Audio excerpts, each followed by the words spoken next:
Some of the questions that I always see or get include: can I travel to my home country while I'm still a student? How can I get accommodation quickly? How can I pay for my tuition fees? Do I have to attend school all the time? And so much more. In this video, I'm going to be addressing a lot of the commonly asked questions for international students. So if you want to find out the answers to this question, please keep on watching.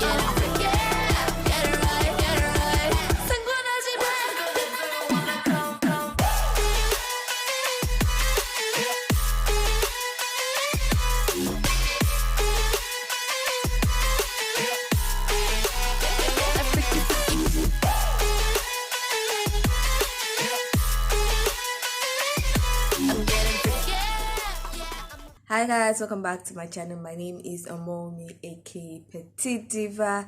I am a University of Nottingham alumni and also a Developing Solutions Scholarship Award winner. In this educational series, I talk about everything relating to international students in the UK. I talk about how to apply, what will increase your chances of getting an admission. I talk about the visa application. I talk about the experience in the UK. I talk about mistakes made, and I also talk about ways that you can improve your experience while in the UK as an international student. So if you like videos such as this, please consider subscribing by clicking on the red button that says subscribe, and don't forget to click on the bell notification icon by the side so that you're notified anytime I upload videos. Now this video is all about answering commonly asked questions and answering it to the best of my knowledge and to the best of the required guidelines, meaning I am going to make it as legal as possible. You might get some answers that will try and finesse the system, but I'm going to try and just tell it the way it is supposed to be. So let's get into this video. Now, the number one question that I see, or statement, I'll make it a statement that I made into a question. The number one is, do I need to attend all my classes? Do I need to go for all the workshops, the seminar? Can't I avoid going to school and just go and work and try and get as much money as I can? And the answer is yes, you don't need to attend all your classes. Ideally, what is required is 75% of attendance. You cannot do 50%. You cannot do 25%. You cannot do 0. You have to attend classes or workshops or the seminars at least 75% of the time. For me, that was not an issue, because when I'm in school, I'm in school. I don't avoid it. I might not have 100% attendance because things happen. You might get sick and you might have to travel or something, but at least I always have like 90 to 95%.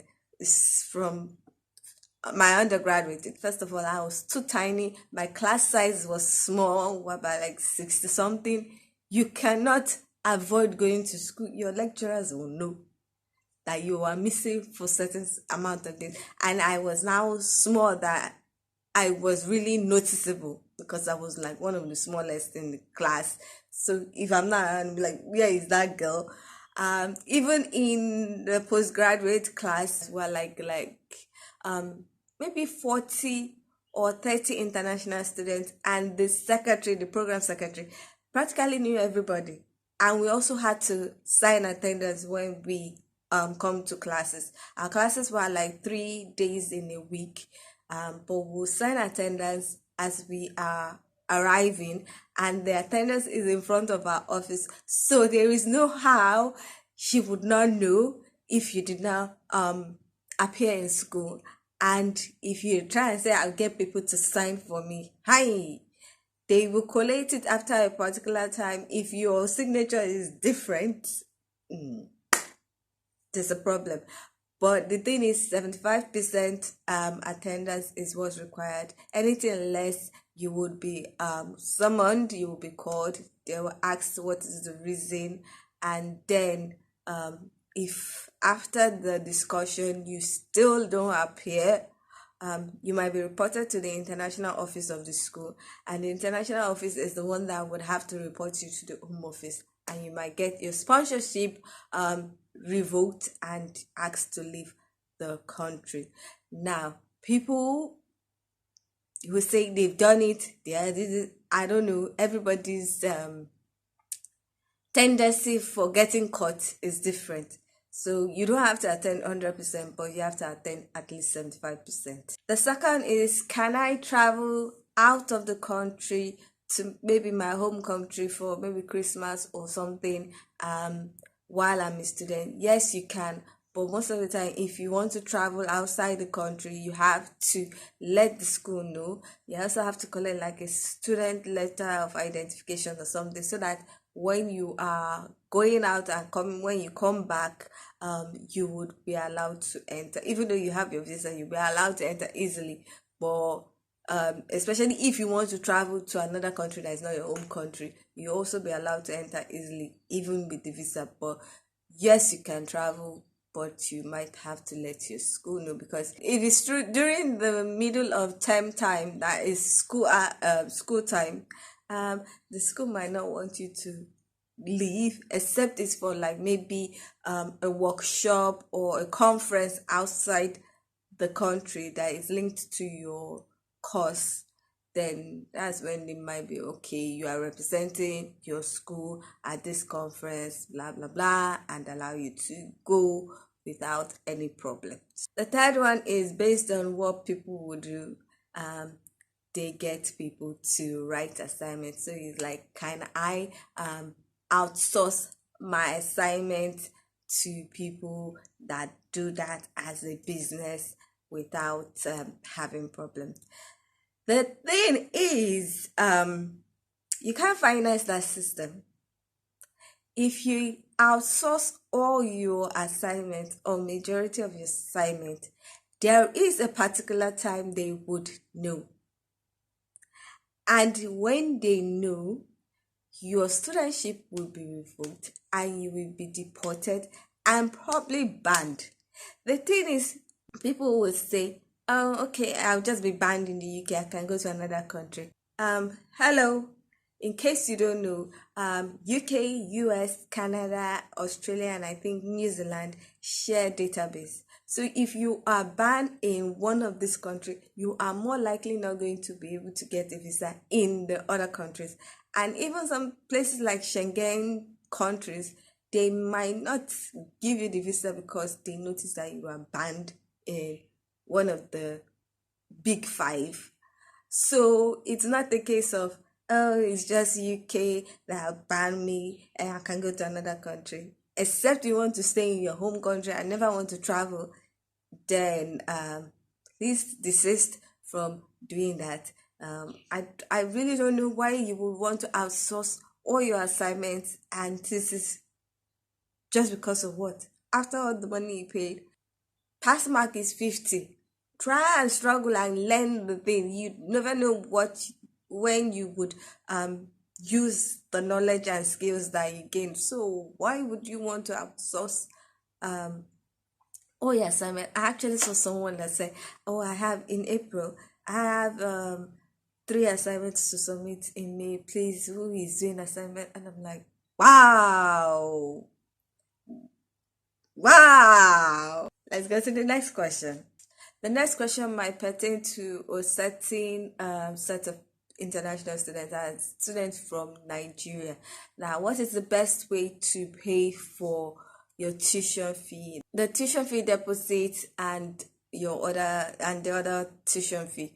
And the best way in Nigeria is what is called Form A. During my time, you had to go to the bank, fill a form, submit all that you need to submit. But now I think you do it online. So you fill the form, submit, upload the documents that you need. During my time, I needed to upload my offer letter, being farm certificate, passport. I can't remember everything that I was supposed to submit.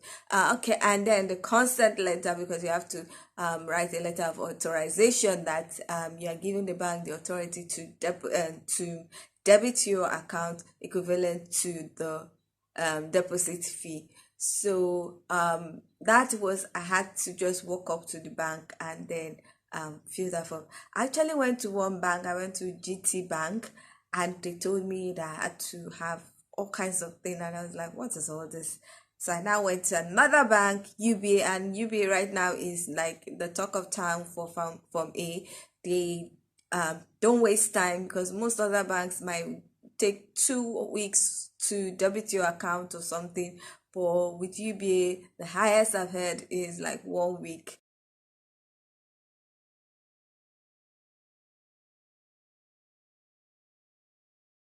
That they use to debit your account, and then you can pay your deposit fee, your tuition deposit fee. You can pay the other tuition fee using the Form A and using UBA. So UBA is one bank I will recommend for you to use Form A to pay your school fees. Now, the next one is concerning the expiry date on your international passport. My international passport is expiring like January. This is a case scenario, January 2023, and I want to apply for visa for September 2022. I want to apply for the visa by July. Unfortunately, you cannot apply because according to the rules, your passport is supposed to have at least 6 months from your resumption date.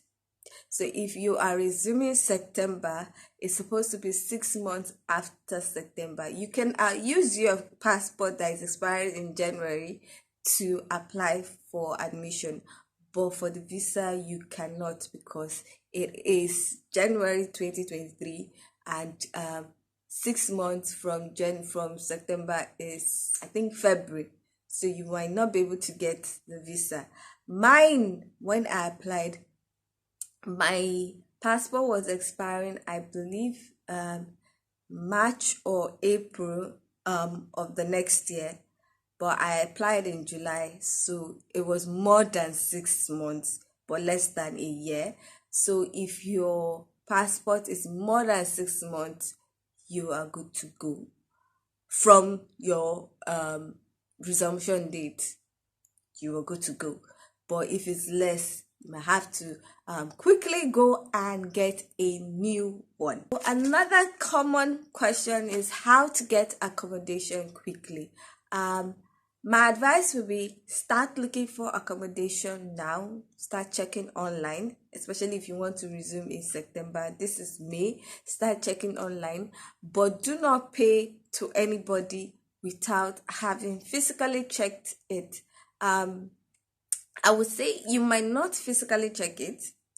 You might have a friend or family help you check it, and probably do FaceTime or WhatsApp video call, and you check it yourself. So if you are satisfied with what you are seeing when a physical someone is there to check it, you can now pay maybe a deposit of just a small amount. You can establish like an agreement with the landlord or agent and pay a small amount, and then when you get there, you can do the whole guarantor and the rest. But that is one of the best way. The other best way is to check online and look for agents or landlords that are advertising. Now, how I got my own accommodation that I did not spend so much, I didn't spend money on Airbnb. First of all, I had a friend that was already there, so I went straight from the bus station to her house, and then I didn't spend up to 3 days in her house, because before I arrived, I was already in communication with someone, a Nigerian student that was my flatmate, was already there. She had already found a house. She was just looking for a second housemate.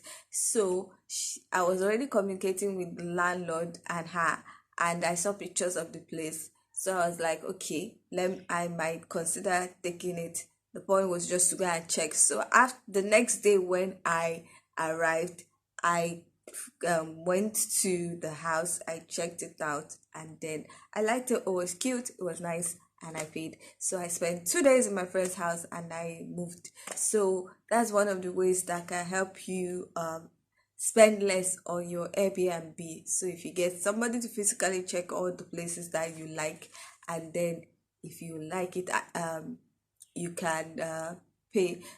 I also did that for someone. It was not like I did that for a friend's sister that was resuming. I went to the house that she was considering taking. I checked it out. I talked to the landlord and I felt it was okay. I told her and then she paid and then moved from Nigeria to the house. Now the next one is, do I have to use an agent for my admission process and visa application? And the answer is no. Most of the time, some schools like NTU has a list of agents that they recommend their students use, especially for visa. But it's not compulsory. But the thing with the visa, I think now it's a whole mess. Then I did it on my own. I did not have any issue. But right now I think it's a whole mess. That's why the schools are having like their own agents that they've trusted. With agents applying, getting admission for you, or using agents to apply for admission, there are some perks to it. In the case that they might have direct communication with the school, so any question that you have is easily answered. Some schools will say if you use an agent to get admission, you might not have to show proof of fund to get your CAS, but I don't know about that one. I never used any agent because I like to do things myself, and I was really on a forum that had so much information, and that's Nairaland. I was there almost, I read a lot, so I had kind of like first-hand knowledge from other people, mistakes to avoid and the rest. So I did it myself. I didn't use any agent to get all of the admissions that I've gotten. I don't know, there are some things I'm hearing about agents now, so you have to be very, very careful. If you're going to use any agent, use agents that are linked to your school and also recommended by your school, because I've just recently read that UK government had to call a student and ask about a dependent or something, and the guy was like, I'm single, I don't have any kid, I don't have any wife, why are you calling me about the dependent? And they later found out that the agent that he used or something that had all his information was trying to link someone as his dependent to get into the UK, because as you know, if you are a student, especially a postgraduate student, you can bring your family, you can bring your spouse and your kids that are less than 18. So they are trying to sell that spot, since he can, to someone, and but he doesn't know the dependent because he's not married and he doesn't have a kid. So you have to be very careful before the agents lead you into a whole lot of trouble. Now the next one is always one question I see. I have been refused a US visa, UK visiting visa, Canada visa, student or visiting. Would my visa application be rejected? Would I get a refusal? And the answer is no, most of the time. If your refusal was not due to anything illegal, or you are not banned in another country, in any of those countries, your student visa application will not be refused on that basis. I had a US visiting visa refusal and I still got my visa. The ideal thing is that some people would have the refusal because they're afraid that they might get rejected, refuse to indicate that they had a visa refusal from many of the other countries. And that's where the problem is. If you don't indicate, you might get your visa application refused, because that is lying to the authority. So basically, just write that you got the refusal and the statement, or rather the reason. For me, they said I did not have enough home ties to my country, so I probably was a flight or flight risk. That was the reason why I was not given the visa. But I was giving my student visa without any problem. Another question I see, especially for visa application, is can I use two statements of account from two bank accounts?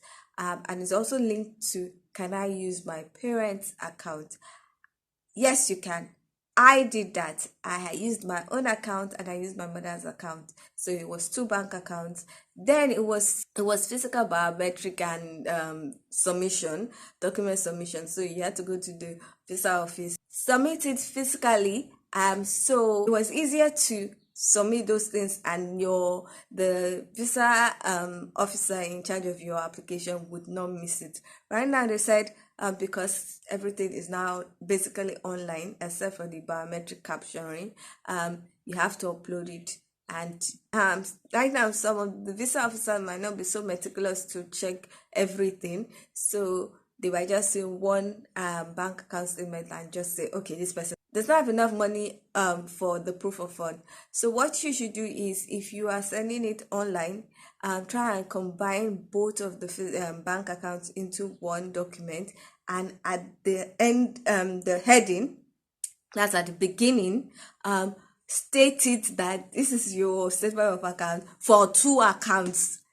Indicate it, the amount in the first one, the amount is the second one, and indicate it is your parents' account, so that by the time they see it, they already know, okay, we are seeing two different accounts, and they don't act crazy. Also, if you're using your parents' account, you're supposed to have like a letter of authorization from or consent from your parents. You also upload your birth certificate to show the link between you and your parent, either your mother or your father. Your brother cannot be your sponsor. You cannot use your brother's account. You can only use your mother or father's account. Now, the last question is a question that people are debating about, and that is, after my visa application, can I remove money from my proof of fund? Now, ideally, you should wait till your visa is out, and that is the truth, before removing any amount for anything. I didn't do that.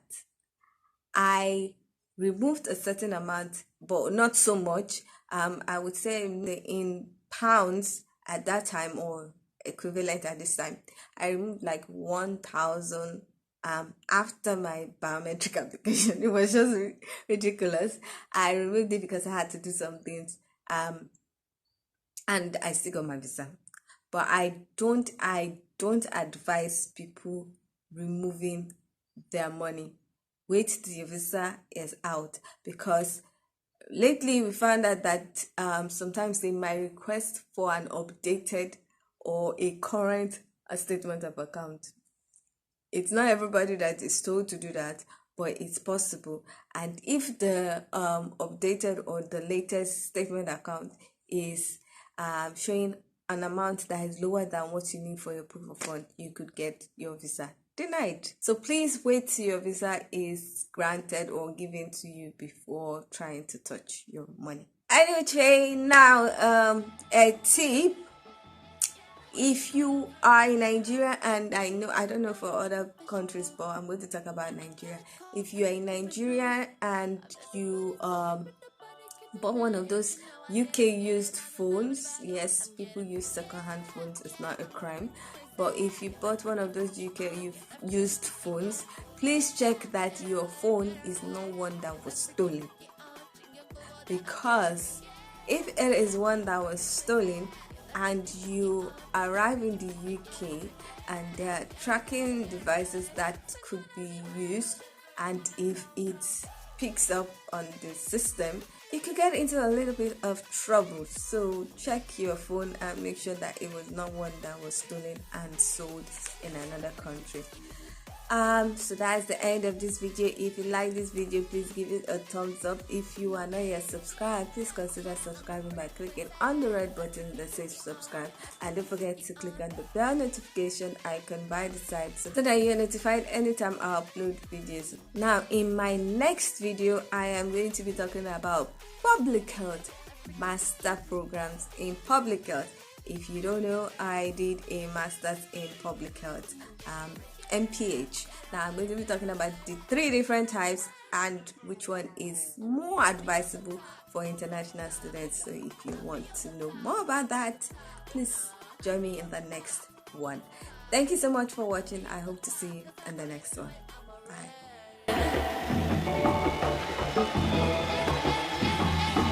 I'm getting freaky.